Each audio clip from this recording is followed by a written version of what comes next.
Assalamualaikum warahmatullahi wabarakatuh. Perkenalkan, saya Afidatul Noviah, mahasiswa Manajemen Pendidikan Islam semester 6. Pada kesempatan ini, saya akan mempresentasikan rancangan teknologi pembelajaran Islam dengan materi adab terhadap orang tua dan guru. Materi ini ditujukan untuk kelas 5 MI. Tujuan pembelajaran ini mempunyai dua tujuan utama. Yang pertama, siswa mampu memahami dalil-dalil dan ajaran Islam tentang pentingnya adab kepada orang tua dan guru.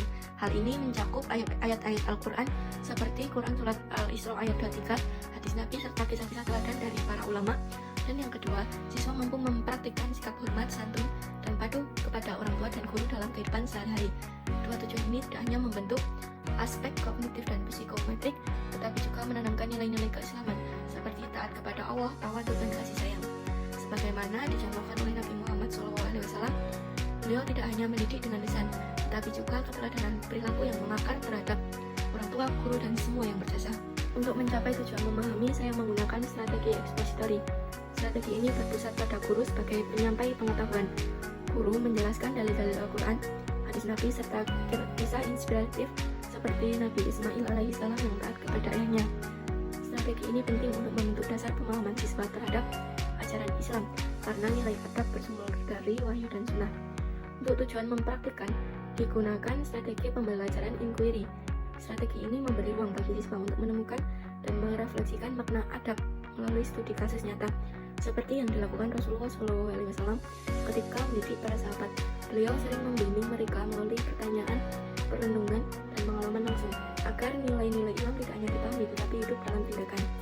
Untuk strategi expository, metode yang digunakan: yang pertama, ceramah interaktif, di mana guru menyampaikan materi secara runtut sambil mengajak siswa berpikir dengan pertanyaan ringan. Contohnya, apa yang akan kamu lakukan jika orang tuamu meminta tolong saat kamu sedang bermain? Dan dengan metode tanya jawab untuk mengajak siswa menyampaikan pemahaman secara aktif sekaligus membiasakan dialog yang sopan. Untuk strategi inquiry, digunakan diskusi kelompok dan penugasan yang reflektif. Contoh diskusi kelompok, siswa diberi kasus seperti bagaimana sikap yang benar jika kita dimarahi guru karena terlambat. Mereka belajar menyikapi masalah dengan nilai sabar, rendah hati, dan introspeksi. Dan untuk penugasan reflektif, seperti menulis pengalaman pribadi, cara menghormati guru, atau membuat video pendek ekspresi adab di rumah. Metode-metode ini mendukung pembelajaran yang tidak hanya berpikir, tapi juga merasakan dan menjalankan nilai-nilai Islam dalam kehidupan. Selanjutnya, media pembelajaran. Saya menggunakan yang pertama video Islami pendek, yang isinya menampilkan kisah Nabi Ismail atau Imam Syafi'i dan gurunya. Yang kedua, slide interaktif berbasis Canva yang berisi ilustrasi, dalil, dan kutipan adab. Yang ketiga, podcast motivasi singkat seperti nasihat, hormati guru, mulia hidupmu. Dan yang keempat, lembar refleksi, tempat siswa menuliskan atau menggambarkan pengalaman nyata mereka. Media ini dirancang dengan nuansa Islami, visual yang santun, dan isinya yang menyentuh hati.